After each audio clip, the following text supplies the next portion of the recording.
De sentarse, porque cuando esta carne y el cuerpo cese, poseeré dentro de él una vida llena de alegría y paz. Luzma, vamos a poseer dentro de él una vida de alegría y paz. Nos espera una vida de alegría y paz. Amén. Bienvenidos a todos, bienvenidos a una mañana de bendición aquí en la iglesia. Quiero empezar este mensaje con esta canción que nos abre el tema que vamos a hablar en esta mañana. Y el tema es conscientes de la gracia. ¿Conscientes de qué? Conscientes de la gracia. Si tienes un cuaderno, si tienes un celular, algo donde puedas tomar apuntes, vamos a llevarnos las memorias del mensaje del día de hoy. Y hoy vamos a hablar de este aspecto, siguiendo con esos aspectos en los cuales los cristianos debemos ser plenamente conscientes. En esta mañana es el turno de la gracia. Y quiero que hablemos de un hombre en particular. Y ese hombre es John Newton. John Newton fue un capitán de barcos dedicado al tráfico, a la esclavitud, al esclavismo, que más tarde se convirtió en un clérigo, que se convirtió en un compositor, que se convirtió en un importante defensor de la abolición de la trata de personas. Una de las canciones que compuso este hombre, la cual acabamos de escuchar, Amazing Grace o Sublime Gracia, ha sido grabada más de 3,000 veces. Y solo en los Estados Unidos es cantada públicamente al menos 10 millones de veces al año. Y probablemente, con toda certeza, es el himno más famoso de la historia. Es el himno mayor traducido a todos los idiomas. Y este himno es importante. ¿Quién fue John Newton? John Newton nació en Londres 24 de julio de 1725. Fue criado por una madre cristiana que le enseñó la palabra del Señor a una edad temprana, pero ella murió cuando él tenía simplemente 7 años. La vida de John fue en decadencia hasta los 23, porque John era un joven que se metía en muchos problemas, tenía un lenguaje profano, un lenguaje obsceno, un carácter rebelde que muchas veces casi le cuesta la vida. Con el paso del tiempo terminó siendo empleado de un señor que era traficante de esclavos y aprendió el oficio. Fue entrando en el negocio, fue creciendo en lo que esto representaba. La siguiente, el 21 de marzo de 1748 pasa algo impresionante en la vida de John. En el barco donde John se encontraba, este barco fue alcanzado por una gran tormenta, lo que se llama la época de la gran tormenta. John se despierta en la noche, a las 3 de la mañana su cuarto empieza a llenarse de agua y el capitán a cargo alerta a las personas que estaban a bordo y todos empiezan a trabajar para que el barco no se hunda. Y le dice a John: tú te vas a encargar de las bombas, y le dio un cuchillo. Si esto sale mal, ya sabes qué hacer. Y su función era de vida o muerte. John lo que estaba haciendo ahí era de vida o muerte para las personas que estaban en el barco. Y dijo: si esto no sirve, que el Señor tenga misericordia de nosotros. John trabaja en las bombas desde las 3 de la mañana hasta el mediodía, duerme 1 hora y después toma el timón para conducir la nave hasta llegar al mediodía, a la medianoche del día siguiente. Y mientras se encontraba en el volante, después de pasar una tragedia, pensó en su vida y vio una luz de esperanza en esa situación. Pensó en su condición espiritual y dijo: pensé que vi la mano de Dios a nuestro favor. Comencé a orar, pero no podía pronunciar la oración de fe. No podía acercarme a Dios ni llamarlo Padre.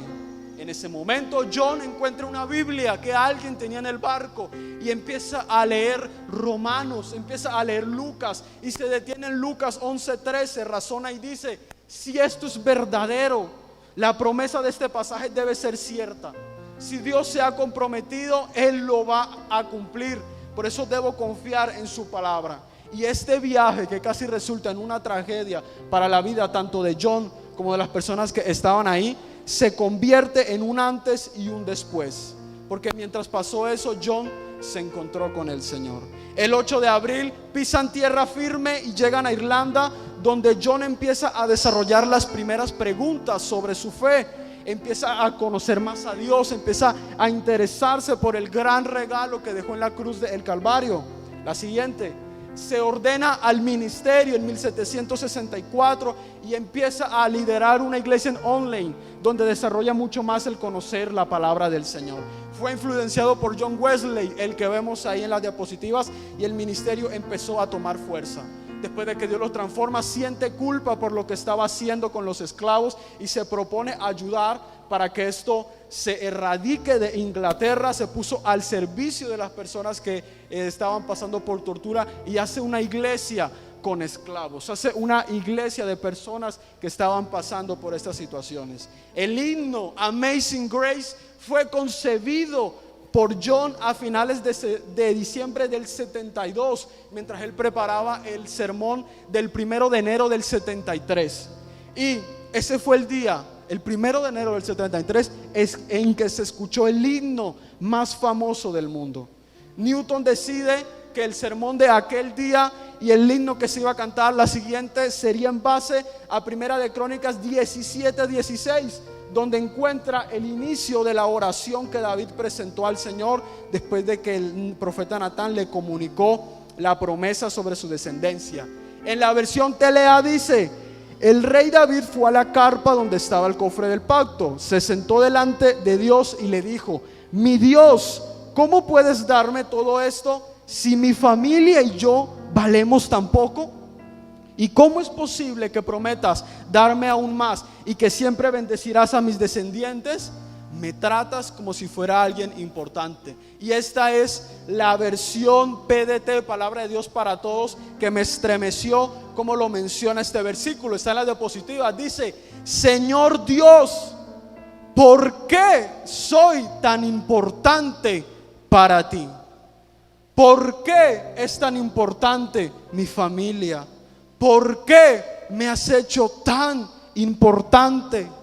Dios mío, he recibido tanto y aún así te ha parecido poco. Pues me has hecho a mí, siervo tuyo, grandes promesas sobre el futuro de mi dinastía.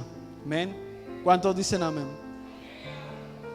Un hermoso himno, una vida transformada empieza por lo que vamos a hablar en esta mañana, por la gracia.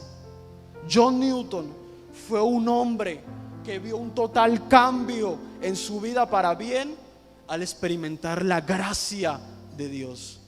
Fue un hombre que experimentó el amor absoluto del Señor a pesar de su pasado rebelde, a pesar de su comportamiento profano, a pesar de su trabajo opresor hacia los demás. Fue un hombre que conoció la dicha de servir al Señor y bendecir a los demás cuando tuvo un encuentro real con el gran regalo de la salvación que Jesús pagó por nosotros.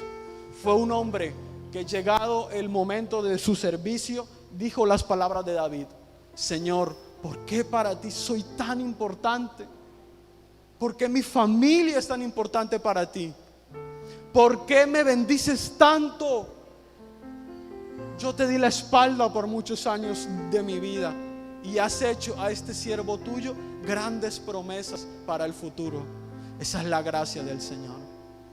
Y quiero que en esta mañana hablemos de ese aspecto de la gracia, respondiendo por qué un hombre como John Newton cambió totalmente si lo comparamos con su pasado. ¿Qué constituye el gran regalo que Dios dio al hombre cuando Cristo murió? Quiero que empecemos a hablar sobre la gracia, sobre qué constituye. Dice el libro de Efesios, capítulo 2, versículo 8 al 9: Dios los salvó por su gracia cuando creyeron. Ustedes no tienen ningún mérito en eso, es un regalo de Dios. La salvación no es un premio por las cosas buenas que hayamos hecho, así que ninguno de nosotros puede jactarse de ser salvo. Ustedes han sido salvos por la gracia cuando creyeron y no tienen ningún mérito en eso, porque es un regalo del Señor. La salvación es un premio, no es un premio por las cosas buenas que ustedes hayan hecho en el pasado. La gracia es un regalo. Nadie se puede jactar de haber sido salvo por cuenta propia. La gracia de Dios es un don inmerecido y gratuito que Él otorga a la humanidad. Es un favor inmerecido que Dios otorga a través de la obra redentora de Cristo Jesús en la cruz.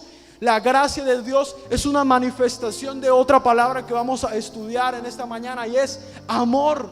La gracia de Dios es la manifestación del amor, de la misericordia del Padre hacia nosotros. Es eso que nos ofrece salvación y vida eterna. La gracia del Señor nos afecta de varias maneras, porque nos libera del pecado y nos otorga la salvación. La gracia de Dios es el medio por el cual somos salvados. La Biblia dice, el libro de Efesios dice que somos salvados por la fe en Jesucristo. Esto significa que nuestra salvación no se basa en nuestras obras, no se basa en lo mucho que hagamos o dejemos de hacer, en los rituales, en las costumbres, en el vestuario, en el peinado, en el porte que tengamos. Así no se basa la gracia del Señor. La gracia del Señor se basa en la obra de Jesucristo en la cruz. Es por la fe. Cuando recibimos la gracia, también recibimos el poder del Espíritu Santo. Desciende el Espíritu Santo a nuestro corazón y nos permite vivir una vida santa y agradable a Dios. Dice el libro de Romanos capítulo 6 versículo 14: así el pecado no tendrá dominio sobre ustedes, porque ya no están bajo la ley, sino están bajo ¿qué? Bajo la gracia. El pecado ya no tendrá dominio sobre tu vida. Ya ese comportamiento, esas actitudes, eso que te alejaba del Señor, ya no va a tener dominio en tu vida, porque ya no estás bajo la ley. Con Cristo estás bajo la gracia, bajo el regalo del Señor. Porque la gracia nos ofrece perdón de nuestros pecados. Dios nos perdona, Dios nos limpia de toda culpa y nos permite vivir una relación restaurada con Él. También la gracia nos da fuerza y nos da ayuda necesaria para enfrentar los desafíos de la vida. Necesitamos la gracia para todos los días de nuestra vida. Es algo que nos da la fuerza, la energía para enfrentar los problemas que este mundo trae. Es a través de la gracia que el cristiano puede perseverar en la fe. Es a través de la gracia que el cristiano puede crecer en la comunión con el Señor, en la comunión con el Espíritu Santo. La gracia es el punto de partida para una vida cerca del Señor. La gracia es el regalo de Él, y al recibirla obtenemos protección, obtenemos fortaleza, obtenemos paz, obtenemos esperanza, obtenemos amor, obtenemos misericordia. Es en la gracia del Señor que está el determinante del cambio del cristiano, del cambio de corazón a un corazón nuevo. Está en la gracia del Señor. Dice el libro de Efesios capítulo 2 versículo 4 al 5: pero Dios es tan rico en misericordia y nos amó tanto que, a pesar de que estábamos muertos por causa de nuestros pecados, nos dio vida cuando levantó a Cristo de los muertos. Y explica el apóstol Pablo: es solamente por la gracia que ustedes son salvos. Es solamente por la gracia.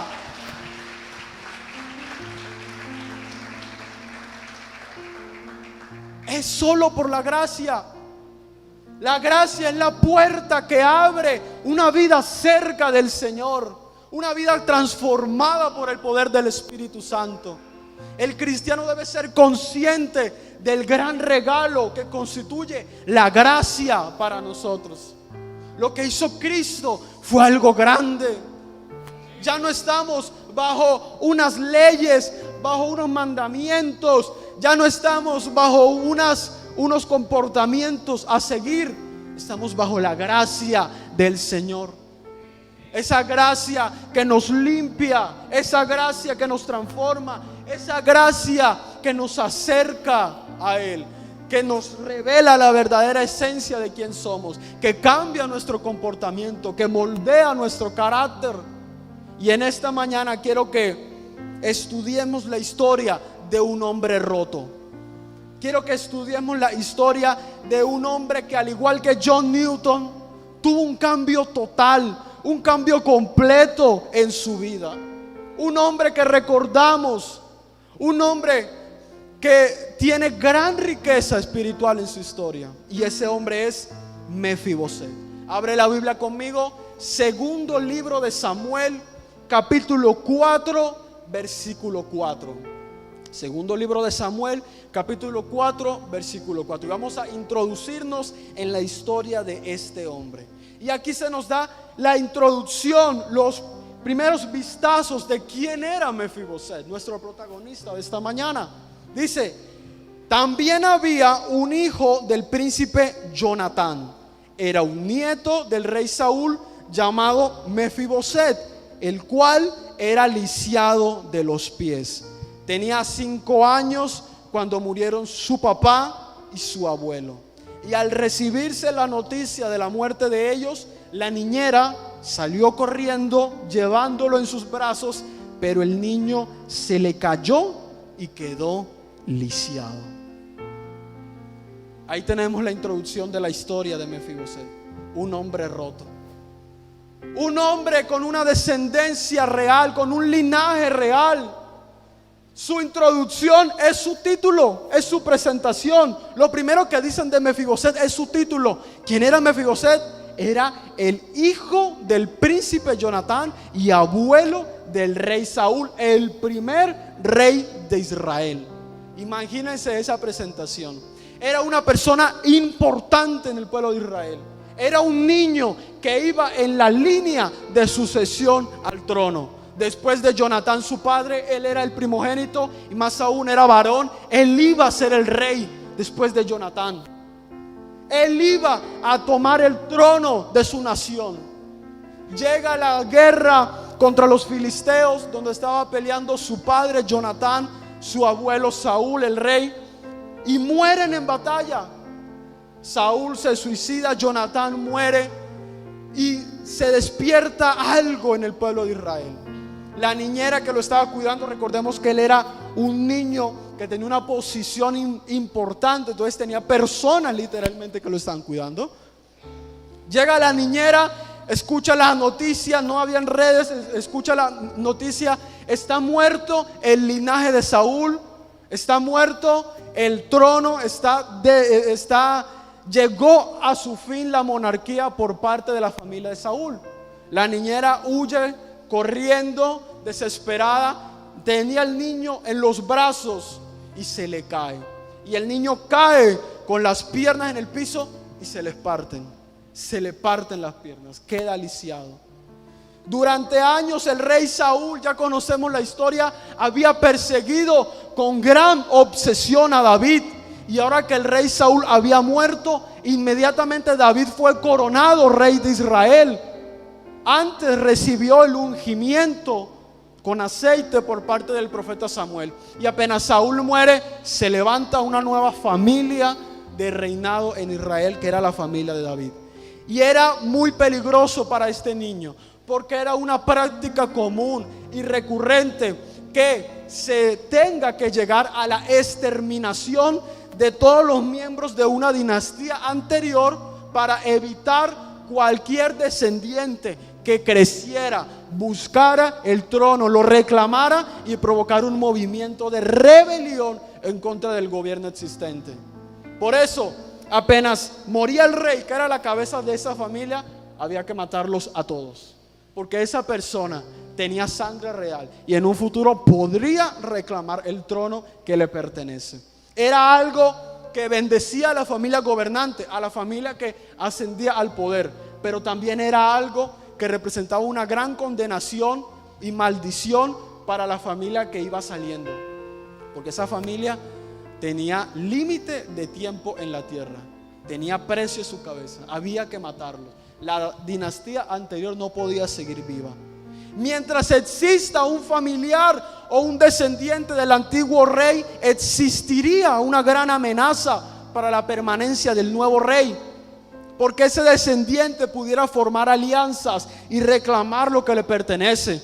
Pongámonos en el contexto. En ese momento aún había gente que era leal a Saúl, el rey anterior. Entonces hubieran esperado que Mefiboset creciera, tuviera una edad mayor para unirse a él y armar una rebelión y dividir al pueblo en dos bandos, uno a favor de David y otro a favor de la dinastía de Saúl, de su nieto. Entonces era algo importante. Sin embargo, en la palabra del Señor encontramos algo diferente. Encontramos algo que no fue como lo recurrente que pasaba en esos tiempos. Y quiero que leamos el capítulo 9 de Segunda de Samuel. El siguiente punto, vamos a ver el primero.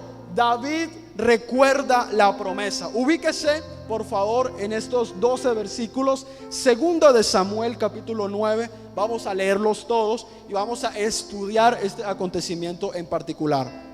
Y dice el primer versículo: el rey David pregunta en los primeros versículos: ¿hay alguien de la familia de Saúl que aún siga con vida? ¿Alguien a quien pueda mostrarle bondad por amor de Jonatán? Así empieza esta historia. Primer versículo: David sentado en su trono. Ya habían pasado unos años de este acontecimiento, y David en sus aposentos pregunta: ¿hay alguien? ¿Quedó alguien? Le pregunta a sus sirvientes, a las personas que le servían: ¿hay alguien que quedó de la familia de Saúl a que yo pueda hacerle misericordia? Porque en ese momento David recuerda una promesa que le había hecho a Jonatán. ¿Quién era Jonatán? ¿Quién era Jonatán? El padre de Mefiboset, el hijo de Saúl, y también era el mejor amigo de David cuando Jonatán estaba vivo. Y Jonatán y David se hacen una promesa mutua para mostrar bondad a los miembros restantes de la casa de Saúl. Dice Primera de Samuel 20 versículos 14 y 15. Son palabras de Jonatán. Dice: muestra el fiel amor del Señor conmigo mientras viva, y cuando yo muera no dejes de mostrar tu fiel amor con mi familia. Esa era la promesa que se había hecho David y Jonatán. Mientras estamos vivos, no dejemos de ayudarnos, no dejemos de colaborarnos, no dejemos de mostrarnos bondad. Y si llegamos a morir, si tú o yo llegamos a morir, no olvidemos la familia que hemos dejado en la tierra. Esa era la promesa que se habían hecho estos dos amigos, y ahora David tenía la intención de cumplir esa promesa. Se detiene a pensar y dice: yo la quiero cumplir, porque las acciones de David no estaban basadas en emociones, sino también en un pacto que había hecho. Esto no fue que un día se levantó y dijo: ¿dónde está la familia de Saúl? Sino que él recordó el pacto que había hecho y dijo: lo voy a cumplir. Han pasado años, pero no me voy a olvidar de este pacto. Número 2, buscan a Mefiboset. Versículos 2 y 4. Dice así: entonces mandó llamar a Siba, un hombre que había sido uno de los siervos de Saúl, y le pregunta: ¿eres tú Siba? Le preguntó el rey. Sí, señor, lo soy, contestó Siba. Enseguida el rey le preguntó: ¿hay alguien de la familia de Saúl que todavía viva? De ser así, quisiera mostrarle la bondad de Dios. Siba le contestó: sí, uno de los hijos de Jonatán sigue con vida, pero está lisiado de ambos pies. ¿Dónde está?, preguntó el rey. Y le responde Siba: en Lodebar, en la casa de Maquir, hijo de Amiel.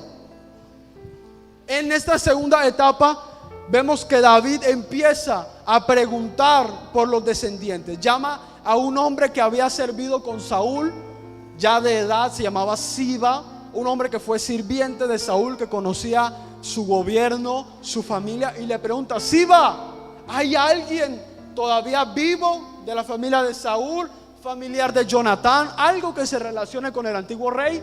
Y él pregunta: sí, mi rey, sí hay. Hay uno de los hijos de Jonatán que aún sigue vivo. Queda uno. ¿Cómo se llama? Se llama Mefiboset. Pero rey, le advierto, está lisiado de los ambos pies.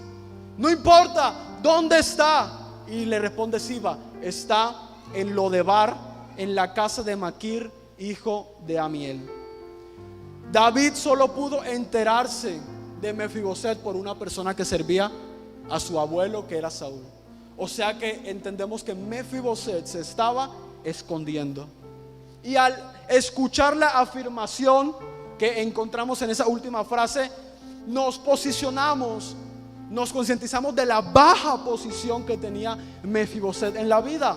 Ni siquiera tenía casa propia.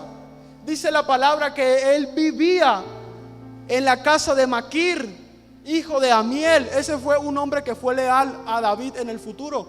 Ni siquiera tenía casa propia, no tenía posesiones, no tenía bienes. Estaba alquilado, arrendado, dependiendo de otra persona para subsistir. Una persona que iba a estar en el trono, una persona que tenía linaje real. Vivía en Lodebar. Quiero que me pongan la siguiente. Lodebar, como la imagen que vemos ahí, significa tierra árida. ¿Qué significa? Lodebar significa desierto. Esa tierra hostil, esa tierra seca, esa tierra donde no crece el pasto, donde no se produce fruto.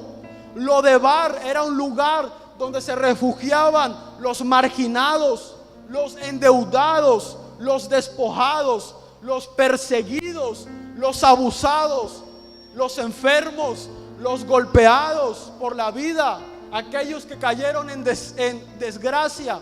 Lodebar era un lugar que recibía a las más bajas esferas de la sociedad, a las personas que no iban a encajar por ningún motivo, por ninguna oportunidad en la sociedad. Aquellas personas que se encontraban en situaciones difíciles, que tenían conflictos, que estaban enfermos, que los habían rechazado. Pero Lodebar también significa silencio. ¿Qué significa? Lodebar también significa silencio, no palabras, no comunicación, porque el dolor nos lleva al silencio. Lodebar significa lugar de silencio, lugar donde no hay fiesta, lugar donde no hay celebración, lugar donde no hay banquetes, donde no hay momentos de compartir, donde no hay alegría. El sufrimiento nos lleva a vivir en temor, en inseguridad, y la desconfianza de nosotros y de los demás se incrementa cuando estamos en Lodebar. Así nos transformamos en un Mefiboset, nos transformamos en un hombre cuyo nombre significa el que lleva vergüenza en sí mismo. Nos transformamos en hombres llenos de vergüenza, que no queremos ser expuestos, hombres que nos escondemos, hombres que estamos pasando por dolor, hombres que estamos en silencio, hombres que nos encontramos en Lodebar, el lugar de los marginados, el lugar de la vergüenza. Número 3, vemos la bondad de David hacia Mefiboset. Dice el versículo 5 y 6: entonces David mandó a buscarlo y lo sacó de la casa de Maquir. Lo saca de Lodebar. Vuelve a mencionar: su nombre era Mefiboset, era hijo de Jonatán, nieto de Saúl. Y cuando se presenta ante David, se postra hasta el suelo con profundo respeto. Y David dijo: saludos, Mefiboset. Y Mefiboset respondió: yo soy tu siervo. Póngase por un momento en los papeles, en el lugar de Mefiboset. Estás viviendo una situación difícil y de un momento a otro, de un día a otro, sin avisar, llega un mensajero real y dice: el rey te está llamando. ¿Eso qué puede significar? Algo terrible para la vida de Mefiboset, porque él pensó: me van a matar, me van a matar. El rey me mandó, me descubrió, me estaba escondiendo en Lodebar, estaba aquí en silencio, pero el rey me descubrió, me va a matar. Por eso me llama ante su presencia. Eso fue lo que pensó Mefiboset. Por eso dice la palabra que cuando llega, él llega aterrorizado, se postra. Es la máxima señal de respeto que había en esos tiempos, era postrarse completamente en el suelo, dando a entender de que no había ni un rasgo de rebelión, de orgullo propio en contra del rey. Se postra hasta lo sumo y piensa lo peor: el rey me va a matar hoy, me descubrió, soy el único vivo de la casa de Saúl y estoy vivo, soy una amenaza para él. En su mente anticipaba el día en que David hiciera como otros reyes. Él escuchaba en otros países los reyes que hacían lo mismo, y él anticipaba el día que iba a ser masacrado, que iba a ser torturado por ser un rival potencial al trono, por ser un primogénito, por ser un varón, por ser un hombre ya mayor de edad. Pero no fue así.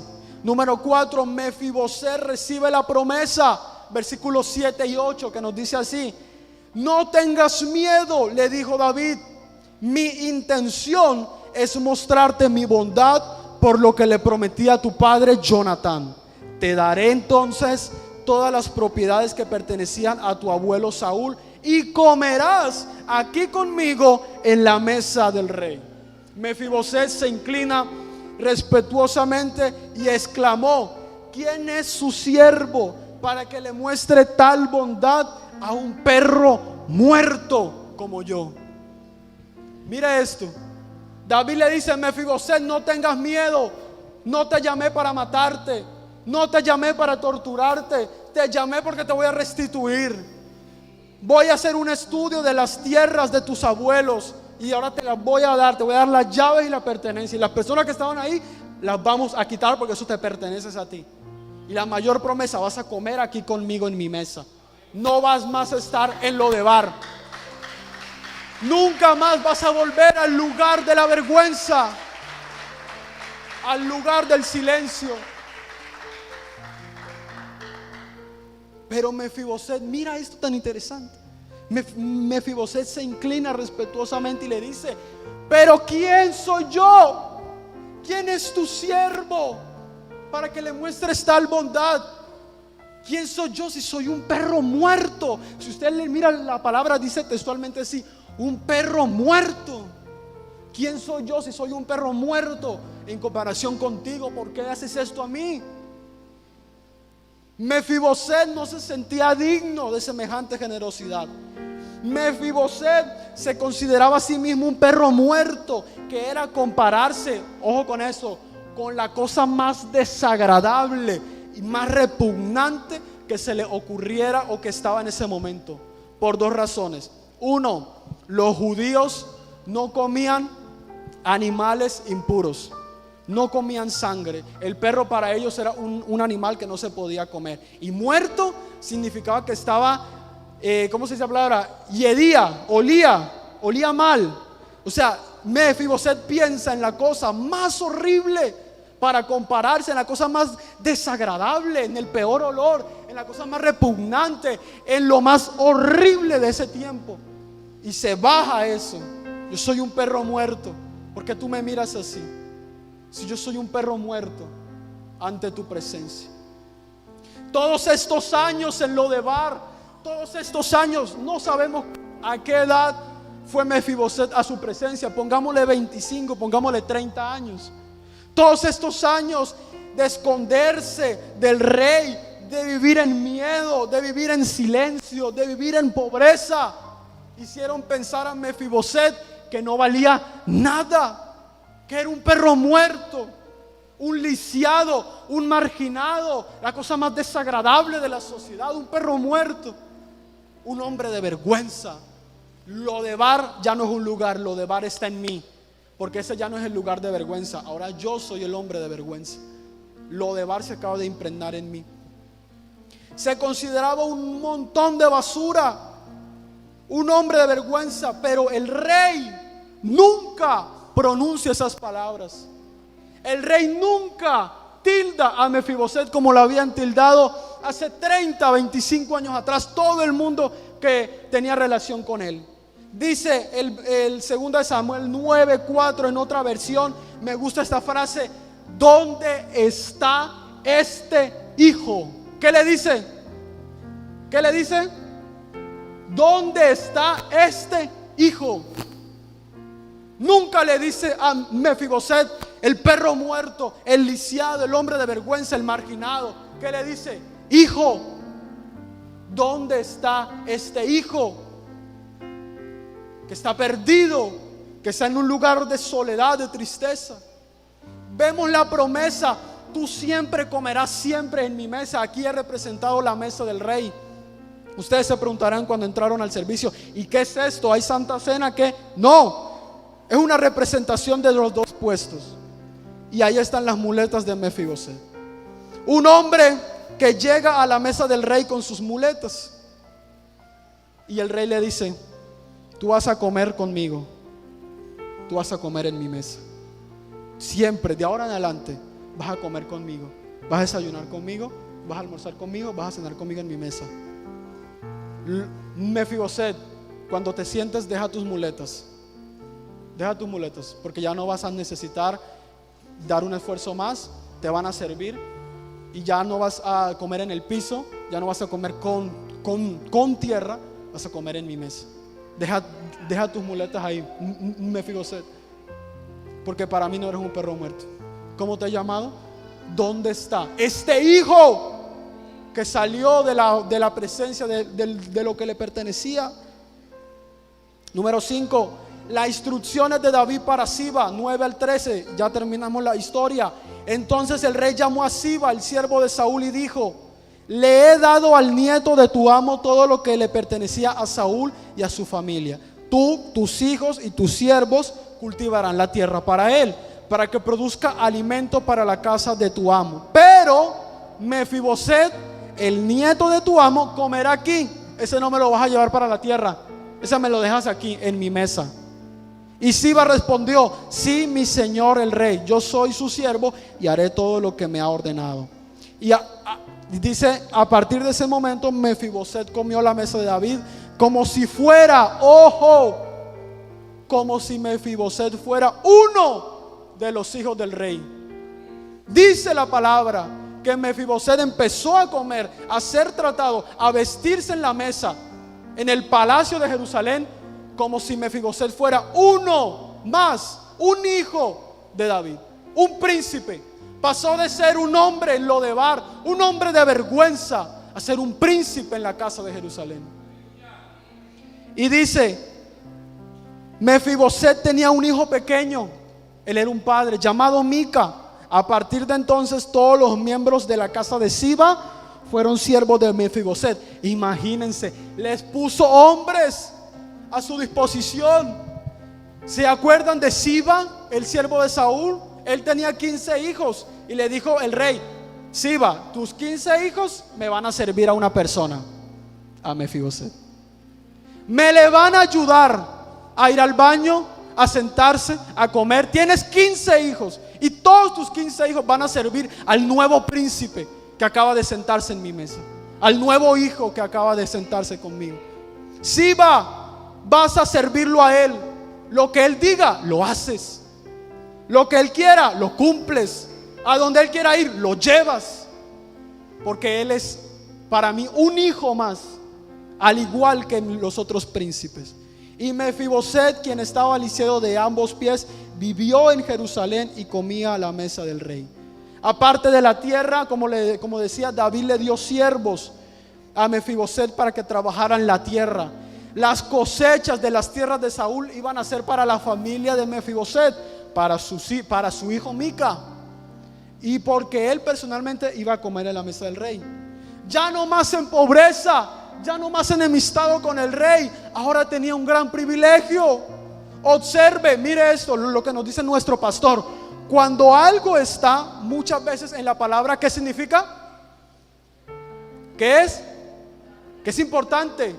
Y si usted estudia todo el capítulo 9, más de 4 veces en el capítulo se menciona que él va a comer, se reafirma que él va a comer. Por si a alguien le quedaba duda, por si a Siba le quedaba duda, por si a sus hijos le quedaba duda, por si a sus ministros le quedaba duda. 4 veces el rey, voz del rey, recalcó 4 veces: este va a comer en mi mesa. Por si a alguien le quedó duda, para que nadie le quede duda que no, que el rey lo dijo una vez y se le olvidó. No, Señor, si quieren se lo repito una 5ª vez más.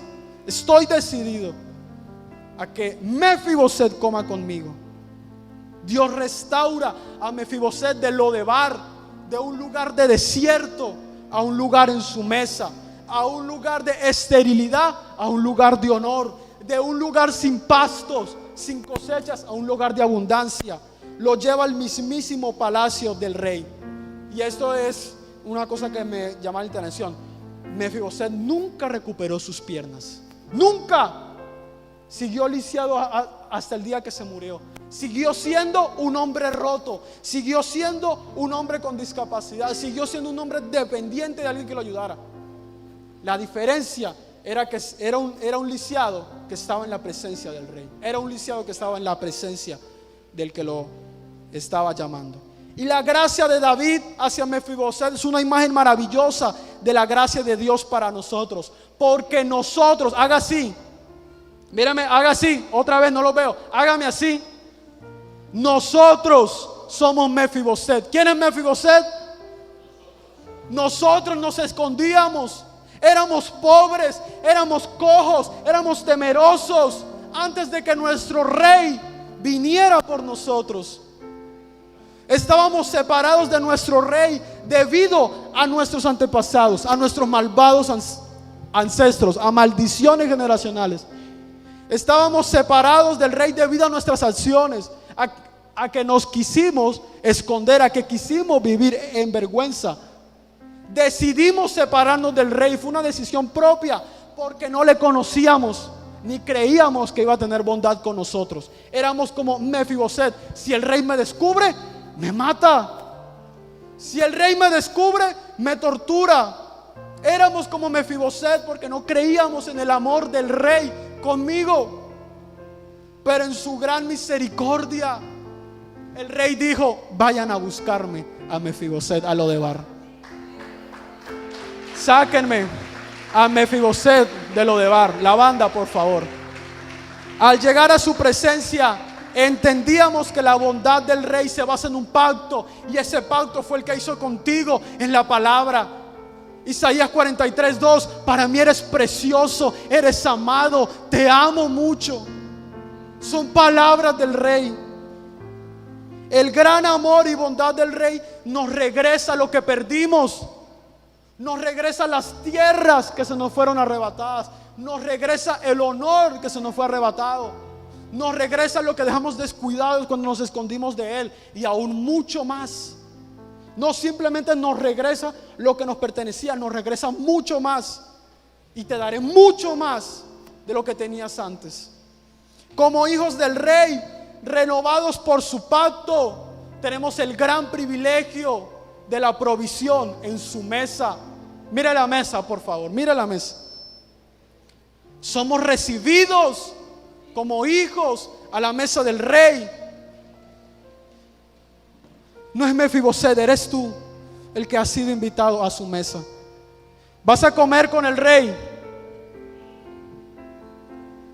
de lo mismo que él come, de las mismas bendiciones que él recibe.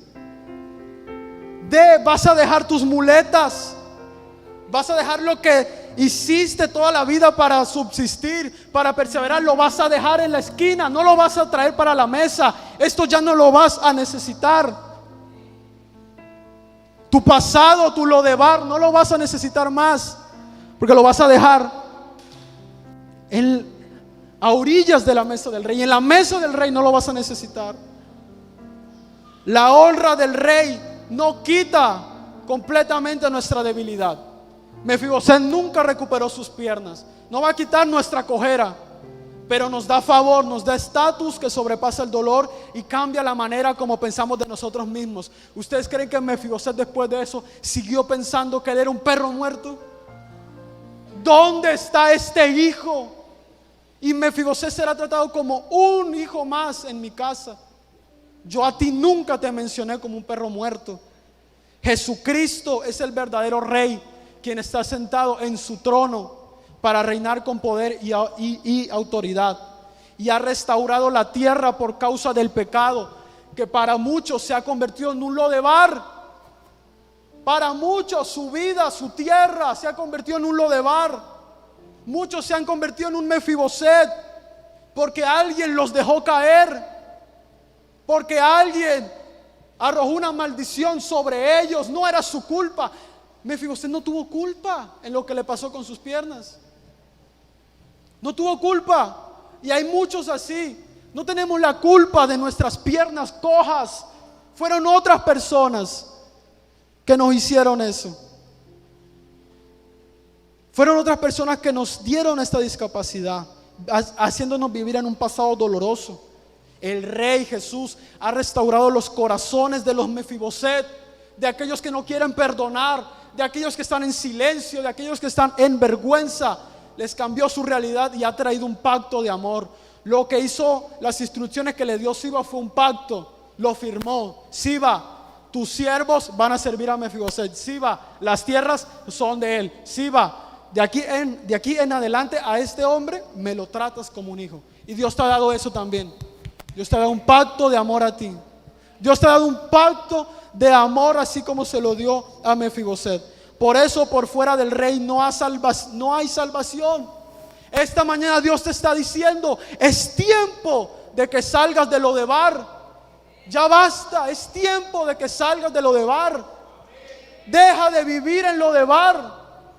Debes salir, debes abandonar Lodebar, debes abandonar el desierto, porque el Rey ha decidido hacerte misericordia. Él ya decidió salvarte, decidió perdonarte, decidió bendecirte, no porque lo merezcas, porque fue un pacto de amor. ¿Se acuerdan de la segunda palabra que íbamos a hablar? Amor. Miren la imagen, el amor del Rey. Ahí está representada también la mesa y las muletas. Satanás y el pecado te robaron tu dignidad, te robaron tu identidad, tu posición de hijo, te robaron tu relación con el verdadero Padre, te robaron los privilegios de vivir en su casa, de sentarse a su mesa. Pero es tiempo de que salgas de Lodebar. Tu verdadera posición no es un hombre de vergüenza, no es un hombre de Lodebar. Tu verdadera posición es sentado en lugares celestiales, bendecido con toda bendición, como príncipe, como heredero de dones, de bienes, beneficios, disfrutando de perdón, de consuelo, de salvación, sentado en la mesa del Rey. Esa es tu posición. Tu posición no es más estar en Lodebar. Tu posición es estar sentado a la mesa del Rey. John Newton fue un hombre que cambió por la gracia. John Newton fue un hombre que antes vivía como un Mefiboset en pecado, y que el Rey se encuentra con él, lo llama a su presencia y él declara: esta gracia es asombrosa, es sublime, porque no lo merezco, no lo merezco, pero el Rey mandó a buscarme. Dice la Biblia que Jesús deja las 99 para buscarte. El Rey me mandó a buscar, me mandó al palacio. John Newton, Mefiboset fueron hombres que experimentaron la gracia del Señor, conscientes de la gracia del Señor. Ponte de pie en esta mañana, por favor. Vamos a cantar. Con ustedes en una pequeña oración.